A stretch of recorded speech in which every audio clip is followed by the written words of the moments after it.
जैसे हो रहा है, इसलिए कि सोशल मीडिया वो प्लेटफॉर्म है जहाँ दो अनजान लोग मिलते हैं, एक दूसरे से चैट करते हैं, एक दूसरे के बारे में बातें करते हैं। और हैरत की बात यह है कि इनमें से बहुत सारे लोग तो कभी एक दूसरे से मिलते भी नहीं हैं, देखा भी नहीं है। इस बात की भी गारंटी नहीं है कि जिस तस्वीर को देखकर वो चैट या बात कर रहे हैं वो तस्वीर असल में उसी की है कि नहीं। अगर तस्वीर किसी लड़की की है तो वाकई वो लड़की ही है, और क्या उसी की तस्वीर है? ये लड़की की तस्वीर के पीछे कोई लड़का है। उसी तरीके से लड़के की है कि क्या वाकई उसी लड़के की तस्वीर है या फिर कोई और है। लेकिन बातें बहुत आगे तक बढ़ जाती हैं और फिर ऐसे बहुत सारे खौफनाक अंजाम पर यह कहानी ख़त्म होती है।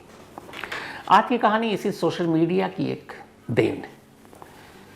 एक लड़का इंस्टाग्राम पर बहुत एक्टिव था और लगातार अपना सोशल मीडिया के बाकी प्लेटफॉर्म भी यूज़ करता था। उसी इंस्टा पर एक लड़की से उसकी दोस्ती हो गई। कुछ वक्त के बाद उसी इंस्टा पर एक दूसरी लड़की से भी उसकी दोस्ती हो गई। अब धीरे धीरे बातचीत इतनी बढ़ी कि दोनों लड़कियां उससे प्यार करने लगी, वो भी दोनों से प्यार करने लगा। बस सिर्फ एक फ़र्क था, दोनों लड़कियों को यानी उसकी दोनों गर्लफ्रेंड को ये पता ही नहीं था कि इस लड़के की दो गर्लफ्रेंड हैं। और एक रोज़ सच्चाई पता चल गई। जब सच्चाई पता चली तो दूसरी गर्लफ्रेंड ने अपने बॉयफ्रेंड के सामने एक शर्त रखी कि तुम अपनी पहली गर्लफ्रेंड को मार दो, मारने के बाद एक सबूत दो, फिर आगे तुम्हारे साथ रहूँगी, वरना तुम्हें छोड़कर चली जाऊँगी। ये कहानी कानपुर की है। कानपुर में एक लड़की रहती थी, आकांक्षा। आकांक्षा सोशल मीडिया पर एक्टिव थी। एक रोज़ इंस्टा पर सर्च करते करते उसे सूरज नाम का एक लड़का मिलता है। इधर सूरज भी सर्च करते करते आकांक्षा तक पहुंच जाता है। अब दोनों इंस्टा फ्रेंड हो चुके थे, दोनों एक दूसरे से चैट करते। धीरे धीरे वक्त बीता, दोनों ने मिलने का फैसला किया और कानपुर में दोनों की एक रोज़ मुलाकात होती है। मुलाकात के बाद अब मुलाकात का सिलसिला ही चल पड़ता है। फिर दोनों एक दूसरे के प्यार में इस कदर डूबे कि उन्होंने अपनी नई ज़िंदगी, नए सपने सारे बुनने शुरू कर दिए। सूरज एक रेस्टोरेंट में काम करता था।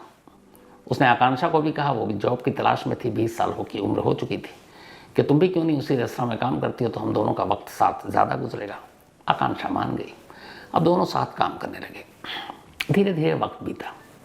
21 जुलाई, 4 महीने पहले की बात है।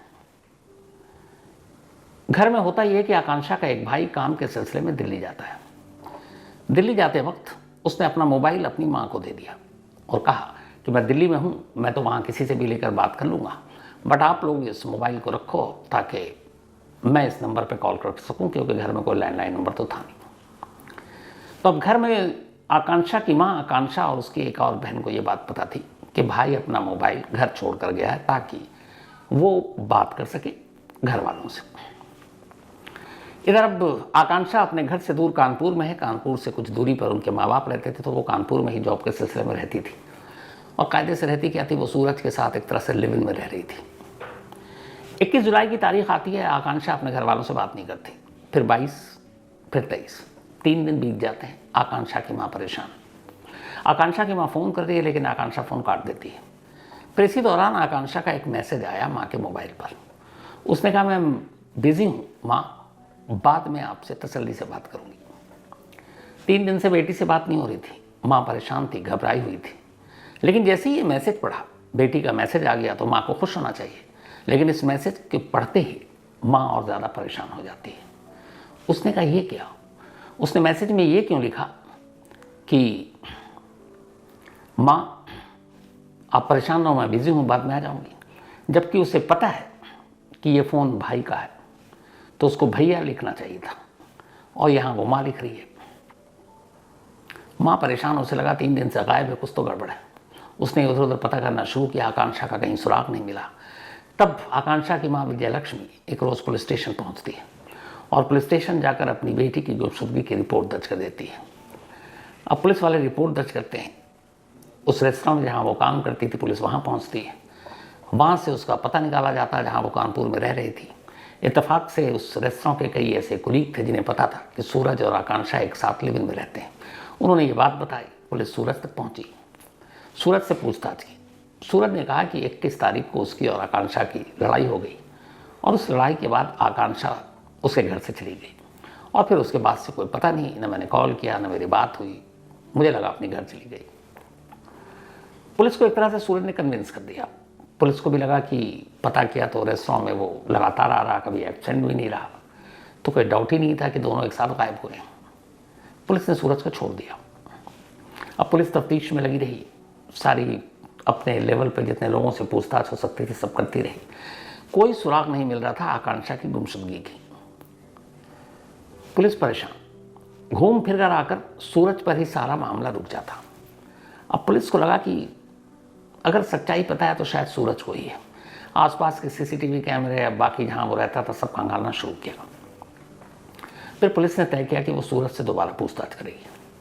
अब पुलिस ने सूरज से पूछताछ करनी शुरू की, लेकिन इस बार पुलिसी अंदाज में।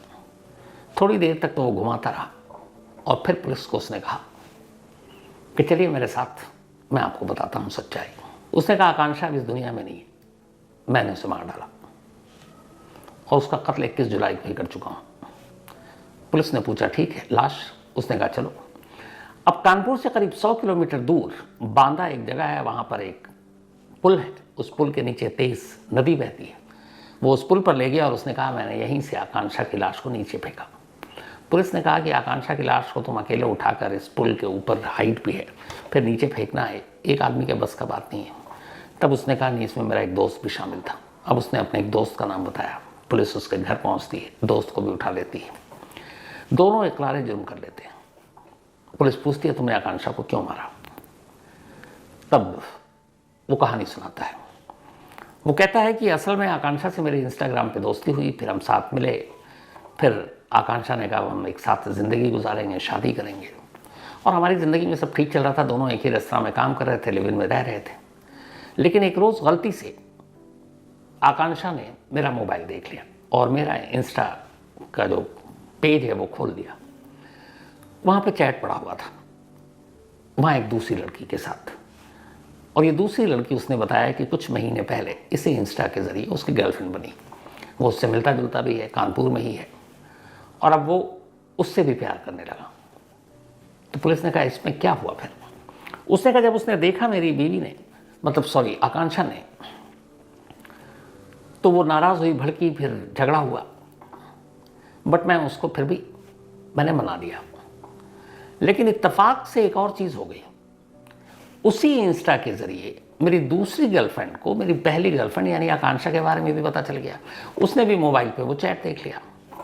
तो अब 2 गर्लफ्रेंड और दोनों को एक दूसरे के बारे में जानकारी मिल गई कि इसकी ज़िंदगी में सिर्फ एक नहीं है, 2 है, पहली गर्लफ्रेंड और दूसरी गर्लफ्रेंड। तो पुलिस ने कहा फिर भी ठीक है, लेकिन इसके लिए आकांक्षा को क्यों मारा? तो उसने कहा जब दूसरी गर्लफ्रेंड को ये बात पता चली तो उसने मुझसे झगड़ा किया, बातचीत बंद की, मैं उसको मनाता रहा। फिर एक रोज़ उसने मुझसे कहा कि ठीक, मैं तुम्हारी ज़िंदगी में वापस आ जाऊंगी, पर शर्त एक है, और वो शर्त यह है कि तुम अपनी गर्लफ्रेंड को, जो पहली गर्लफ्रेंड है यानी आकांक्षा, उसे मार डालो।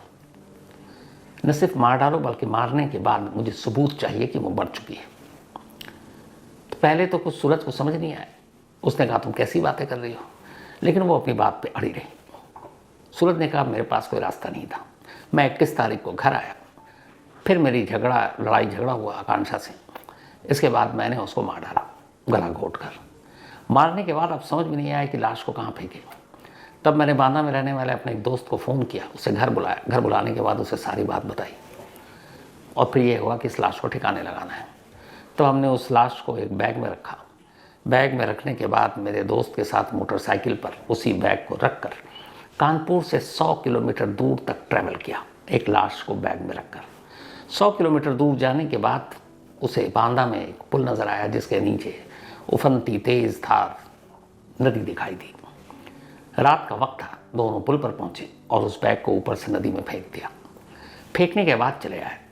आने के बाद अब उसे लगा कि आकांक्षा के मोबाइल पे घर वालों का फ़ोन आएगा, तो जब वो आता काट देता। लेकिन फिर बीच बीच में वो आवाज़ बदल कर भी बात करने की कोशिश करता, थोड़ा डिस्टर्बेंस साउंड के साथ। लेकिन उसे लगा ऐसे पकड़े जाएंगे, तो उसने मैसेज शुरू किया। और उसी जब माँ का कॉल आ रहा था तब उसने वो मैसेज रिप्लाई किया था कि माँ बिज़ी हूँ मैं, बाद में फ़ोन करूँगी। जबकि उसको लिखना था भैया बिज़ी हूँ मैं, क्योंकि वो भाई का फ़ोन था। और यहीं से माँ को शक हुआ। इसके बाद 3 दिन तक तो रिप्लाई करता रहा। फिर 3 दिन बाद उसे लगा मोबाइल अपने पास रखना भी ख़तरनाक है, क्योंकि पुलिस मोबाइल के लोकेशन से उस तक पहुँच जाएगी। फिर वो गया railway station, Kanpur central railway station जाकर एक ट्रेन के पास रुका। जब ट्रेन चलने लगी उसने उस ट्रेन में वो मोबाइल फेंक दिया। उसको ये था कि ये ट्रेन जहाँ जहाँ ट्रैवल करेगी मोबाइल का लोकेशन वैसे वैसे बदलता जाएगा, और जब पुलिस के पास ये मामला पहुँचेगा तो फिर कानपुर से दूर लोकेशन दिखाएगा आकांक्षा का, क्योंकि ट्रेन अलग अलग शहरों से होकर गुजरेगी। तो उसने पुलिस को यह भी उलझाने के लिए कर दिया काम। अब जब उसने बताया तो अब पुलिस की टीम पहुंची बांदा और उस नदी में लाश की तलाश शुरू की। अब 4 महीने पहले कत्ल हुआ, 4 महीने पहले उसने लाश फेंकी, 4 महीने बाद पुलिस उसे तलाश कर रही है। बहती नदी, तेज बहाव, कोशिश की, लाश अब तक नहीं मिली और मिलने की गुंजाइश और उम्मीद भी अब बहुत कम है। तो पुलिस ने पूछा कि अच्छा तुमने लाश फेंका और एक कहानी और भी सुनाई थी कि मरने से पहले उसको मरने के बाद के सबूत चाहिए। उसने कहा जब मैंने उसको गला घोंट कर मार डाला तब मैंने एक सेल्फी ली थी आकांक्षा की बॉडी के साथ, उसकी लाश के साथ, और वो सेल्फी मैंने अपनी उस गर्लफ्रेंड को भेज दिया। इत्तेफाक से वो सेल्फी एक सबूत बन गया पुलिस के लिए, क्योंकि वो लाश के पास खड़ा लाश के साथ सेल्फी ले रहा है। सेल्फी वाला मर्डर भी कह सकते हैं इसे आप। और उसने अपनी उस गर्लफ्रेंड को भेज दिया। हैरत की बात यह है कि एक लड़की का कत्ल उसके बॉयफ्रेंड ने किया और दूसरी गर्लफ्रेंड उसी बॉयफ्रेंड से कह रही है कि तुम पहली गर्लफ्रेंड को मार दो तो मैं तुम्हारी ज़िंदगी में वापस आ जाऊंगी। उसे डरना चाहिए था कि अगर एक गर्लफ्रेंड को वो मार सकता है तो फिर दूसरी की उसे ऊपर से भी खतरा टल नहीं सकता। कल को तीसरी गर्लफ्रेंड के कहने पर वो दूसरी को ही मार सकता था, लेकिन ऐसा हुआ नहीं। बड़ी हैरानी की बात है, उस लड़की की दूसरी गर्लफ्रेंड की शर्त पूरी हुई तो वापस उसकी ज़िंदगी में लौट गई। अब कायदे से अगर देखें तो इस केस में सूरज तो गुनहगार है ही है, उसकी दूसरी गर्लफ्रेंड भी है, क्योंकि कत्ल के लिए उसने उकसाया है। सूरज और उसके दोस्त को पुलिस पकड़ चुकी है, गर्लफ्रेंड के बारे में अभी छानबीन कर रही है, ताकि ये तो नहीं है कहीं कि सूरज उसे भी फंसाने के लिए उसका नाम ले रहा है। पुलिस की तफ्तीश जारी है, लेकिन कहानी अजीब मोड़ पर इसलिए खड़ी है क्योंकि कातिल यहाँ मौजूद है। कातिल इकरार जुर्म भी कर चुका है, कातिल कत्ल की बात भी एक्सेप्ट कर चुका है, लेकिन लाश गायब है। लाश अब तक मिली नहीं। अब 4 महीने का वक्त बीत चुका है, 4 महीने पुरानी बात है। बहती नदी, बहाव तेज, लाश के मिलने की उम्मीद धीरे धीरे अब पुलिस को भी लग रहा है कि कम ही है। अब ऐसे में सवाल ये उठता है कि बगैर लाश के ये केस कहाँ पर जाकर ख़त्म होगा, क्योंकि कातिल का इकरार जुर्म पुलिस कस्टडी में है, सर्कमस्टेंशियल एविडेंस साथ में है। आकांक्षा लौट कर नहीं आई, ये भी पक्का है। आकांक्षा का बाकी किसी ने कभी 31 जुलाई के बाद देखा नहीं, ये भी सच है।